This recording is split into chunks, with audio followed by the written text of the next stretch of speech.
Welcome back to another episode of Rock Boys Football, Georgia, Texas, SEC Championship game set. And Dill, as a college football fan, this is kind of how I wanted it to look.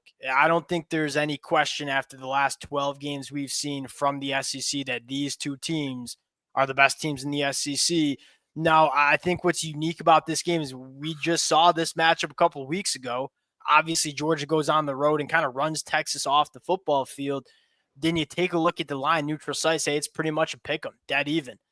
I think that makes sense. Yes, Georgia won head-to-head on Texas's home field, but what team looked significantly better last week? I mean, Texas looked, that was about as, and I know the scoreboard might not necessarily show it.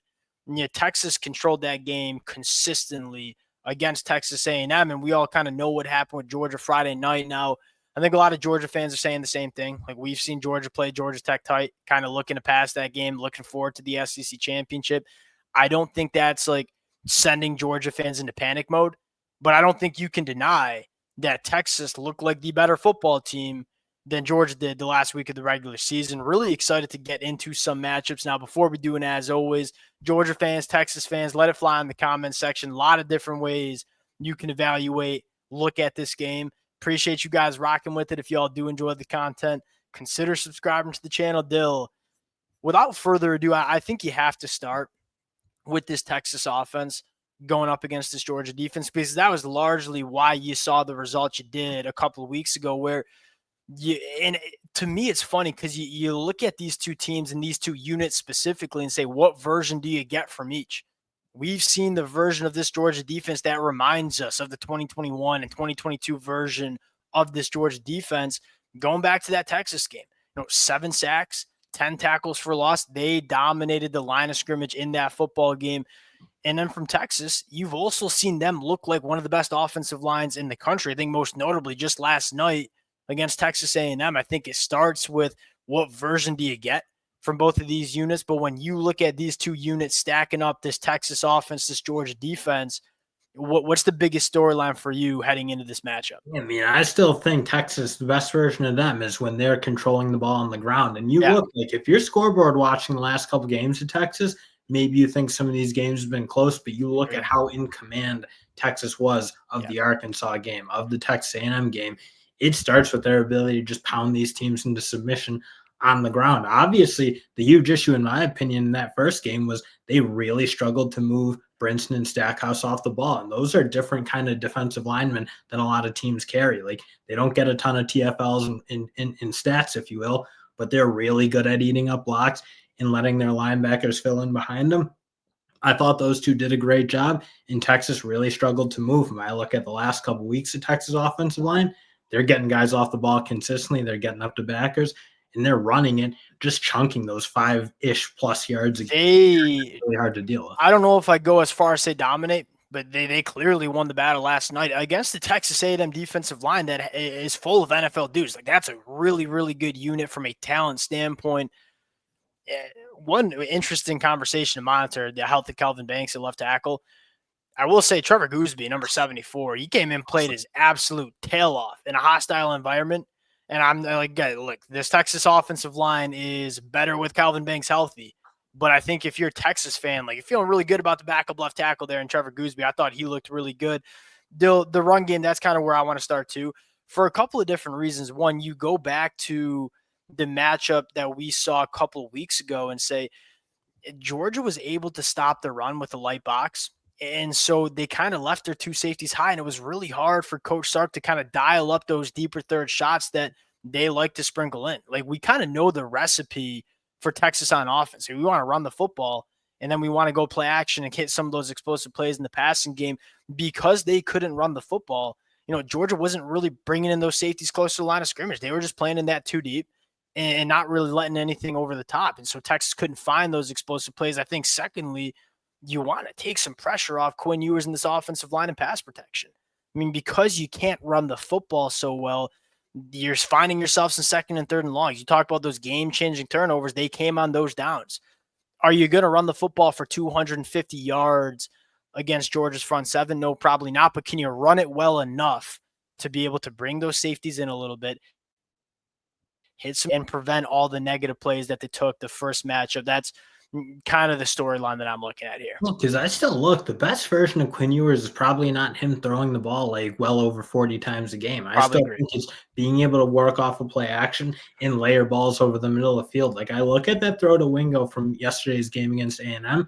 Like that's when Ewers is at his best. Those type of throws, I think he hits them really consistently. The ability to pop the big plays off of play action. They just couldn't get to that, and by then they became really predictable. It felt like against Georgia, and they kind of had to be because they were down so much in that football game, so they kind of just got out. They couldn't like sustain drives early in that football game. They got down and they were turning the ball over in their half, and then it kind of spiraled, if you will, because they were able to send some of those corner blitzes, get Jalen Walker for Georgia really involved in that game, being disruptive. He's the type of guy you want to be able to just run at. That's probably not his game. When he has the freedom to be a pass rusher, be able to come off the edge and blitz from various spots, he's really dangerous. I mean, everything kind of starts with Georgia or Texas being able to run at some of these guys who are so disruptive against them and take them out of the game. And a couple of things that makes you feel good if you're Texas is two things. One, the emergence of Wisner. This was a big concern for Texas heading into 2024.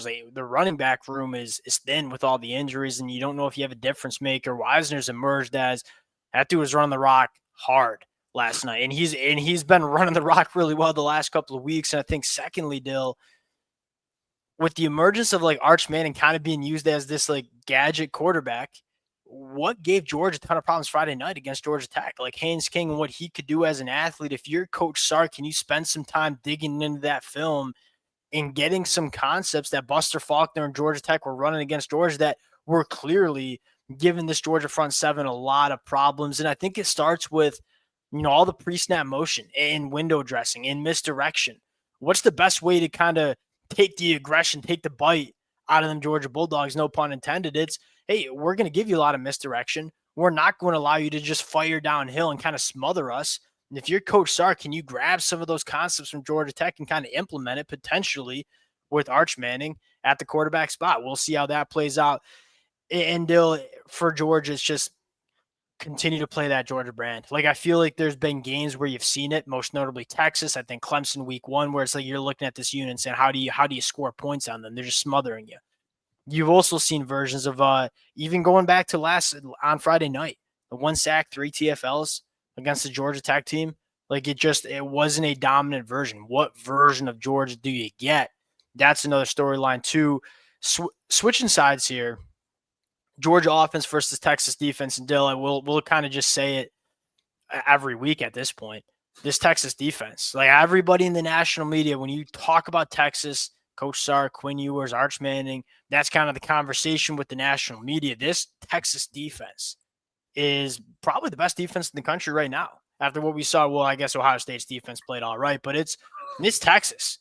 This Texas defense is legit, and you start looking at, all right, how can Georgia attack this defense? They're top 10 in the country in terms of yards per carry allowed, very good front seven stopping the run. Their secondary, which was the problem last year, is a massive weapon this year. They're allowing 5.1 yards per pass attempt. That's number 1 in the country. We're talking about Texas secondary that from 2023 to 2024 transformed into one of the best secondaries in the country. There's not a ton of ways you can attack this defense. So what's the key for Georgia? This isn't groundbreaking analysis, but I think it's the truth. You got to go make plays. And that's kind of been the problem for Georgia this season is, yes, Carson Beck hasn't looked great. Like Carson Beck from 2023 to 2024, it's been a rocky road. There's no secret about that. These pass catchers on the outside just need to catch the football. I mean, there's been plenty of times where Carson Beck is layering it in there, seeding it up, and you just aren't making plays, whether it's Dillon Bell, whether it's Aaron Smith or Dominic Lovett. In order to beat this Texas team, you're going to have to make plays. That's my key to this football game coming in. Especially because Texas, I mean, they don't play super aggressive in the back end. They keep their safeties out there. Again, they don't give up any big plays, which has kind of been the transformational shift in what Texas is doing. But they'll give you some completions for sure. They do play off a little bit, but that means you need to be super consistent. And you kind of said it. That's been a problem for Georgia, was just that consistency from their pass catchers and when they have the plays to make them. It's like, even you look at that Ole Miss game, like London Humphreys needs to catch that ball on that third down play early in that football game. I think that game could potentially go a little bit different if you just make a couple of those plays early. Again, Georgia's the past couple weeks have started to show a little bit of the vintage Georgia. The Yep. Tennessee game was vintage Georgia, I felt like, on the offense side of the ball. If they can play like that, they'll probably have a chance. But again, it'll start with being able to be consistent. And when you have a play to make against Texas, you can't let it go by the wayside because they don't give you any of them. Yeah, last year was such a problem, and this year it's been. They'll you talk about the way to use the transfer portal, like that Andrew Makuba addition. Like He's Texas didn't need to go out and get 25 players. They just needed a few key players in the transfer portal to kind of get them over the hump. That Andrew Makuba addition, that's one of those that's a get over the hump kind of addition, if you will, for that Texas defense. One other thing I'll look at is the pass rush because this Texas pass rush is really starting to turn it on. And what's impressed me most is what they're doing on the inside. I thought like Vernell Broughton playing really dominant football against A&M, probably the best we've seen from him all year. Yeah. He's been playing pretty good. Like you look at some of those guys, they've answered some of those questions on the interior. Their defensive ends rush the passer about as well as anyone in the country. And Georgia's offensive line's been up and down. Like they obviously dominate against Tennessee. They don't play particularly great, obviously, against a team like Ole Miss. What version of Georgia's offensive line do you get? Because you've seen Georgia look like one of the better offensive line units in the country, and you've seen them look like one of the worst in the SEC. So, again, we talk about versions of these two teams. Yeah. That's certainly going to be one for Georgia. I mean, like, I know this is, again, like, not the best analysis, but, like, these are two really good teams. Yeah. You're going to have to play really good if you want to win this football game. Last matchup, I'll kind of dig into or just reference the Georgia tight ends. I think we all agree when this Georgia offense at its best, the tight ends are getting involved, and not just getting involved, like being difference makers.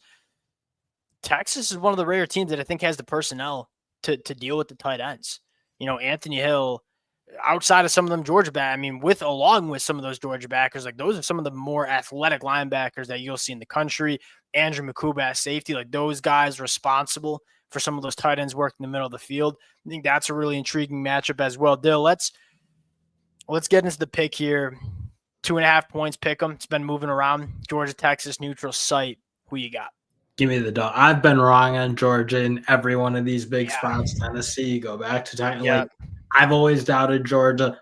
I mean, I think people are going to be doubting them again after their Georgia Tech performance, which, again, they put it out there. They were bad in that football game, so it is what it is. But I just look, I don't know. Something tells me about that first game you watched. My issue is without having a mobile quarterback, and, again, that's where we'll see if they can get Arch Manning involved. I feel like Georgia's been able to play more of that aggressive style that they've looked like in the past. I think the mobile quarterback's kind of been the difference. And with Quinn Ewers, you're just not getting that. I think that sets up okay for Georgia. Picking against Georgia in the SEC championship is never a good idea. There's something about playing in that stadium, in that dome, that they play. Texas going to travel pretty well, I think. Well, I'm just saying, like Mercedes-Benz stats, Georgia's playing the best football on that field pretty consistently, and they play their best football late November and early December. Give me Texas. It's just an eyeballs test. Like I look at these two teams and say, all right, Texas is coming off their best performance. I got massive question marks about Georgia. Like, are these playmakers going to make plays in this football game? Are they going to be able to run the football? Is this defense going to be the Georgia defense that we all know and love? You didn't see any of that against Georgia Tech, really. And you saw Texas, I think, play one of their best football games of the season against Texas A&M. Give me Texas. This is going to be a good one. Two of the best teams in the country playing. Normally what we get in the SEC championship. Appreciate you guys rocking with it. If y'all do enjoy the content, consider subscribing to the channel. We'll talk to y'all later. Peace.